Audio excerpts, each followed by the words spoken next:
Mega का अनुपमा पर हुआ बड़ा शक। आद्या ने अनुपमा से मांगी माफी। कैसे अनुपमा आद्या को बचाएगी, जानने के लिए वीडियो को एंड तक जरूर से देखें और चैनल को भी सब्सक्राइब कर दें।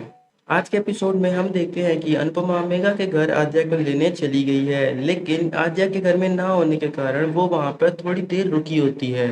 तभी मेगा आद्या को लेकर घर वापस आ जाती है। मेगा आद्या से ये कहती हुई दिखाई देती है कि सामान को अनपैक मत करना, क्योंकि हमें कभी भी यहाँ से निकलना पड़ सकता है।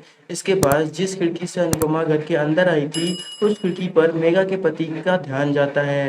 वो सारे लोग पैनिक हो जाते हैं और उन्हें लगता है कि घर में कोई चोर घुस गया है। इसके बाद वो लोग अपनी ज्वेलरी वगैरह सब कुछ चेक कर लेते हैं। उनको लगता है कि कोई चोरी हुई होगी, लेकिन ऐसा कुछ भी नहीं होता। मेघा आद्या को लेकर उसके कमरे में चली जाती है और वहां उसे जन्माष्टमी में पहनने के लिए लहंगा निकालने को कहती है। जैसे ही आद्या लहंगा निकालने के लिए अलमारी को खोलती है, वहां पर उसे अनुपमा नजर आती है। वो एक दूसरे को देखकर इमोशनल हो जाते हैं, लेकिन मेघा के कमरे के अंदर होने के कारण कुछ बोल नहीं पाते हैं। मेघा को कमरे से निकालने के लिए आद्या अपना लहंगा फाड़ देती है, जिसको सिलने के लिए मेघा उस कमरे से बाहर जाती है। तभी आद्या कमरे का गेट लॉक कर देती है। फिर अनुपमा से मिलने लगती है। वो दोनों बहुत ही ज्यादा रोने लगते हैं और आद्या अनुपमा से माफी मांगने लगती है और साथ में जो भी कुछ हो रहा है उसके साथ वो उसका खुद को दोषी मानने लगती है। वो उससे कहती है कि ऐसा कुछ भी नहीं है और मैं तुम्हें इस घर से बहुत ही जल्द निकालने वाली हूँ। तभी मेगा को शक हो जाता है कि ये लहंगा जानबूझकर फाड़ा गया है।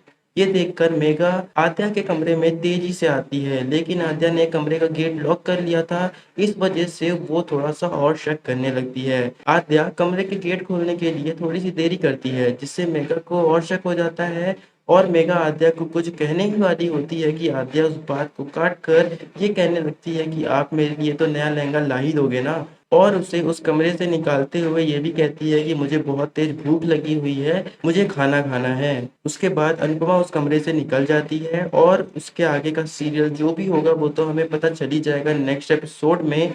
लेकिन ऐसी ही बेहतरीन अपडेट को देखने के लिए आपको चैनल को सब्सक्राइब करना पड़ेगा। तो मिलते हैं आपसे अगली वीडियो में, तब तक के लिए बाय बाय।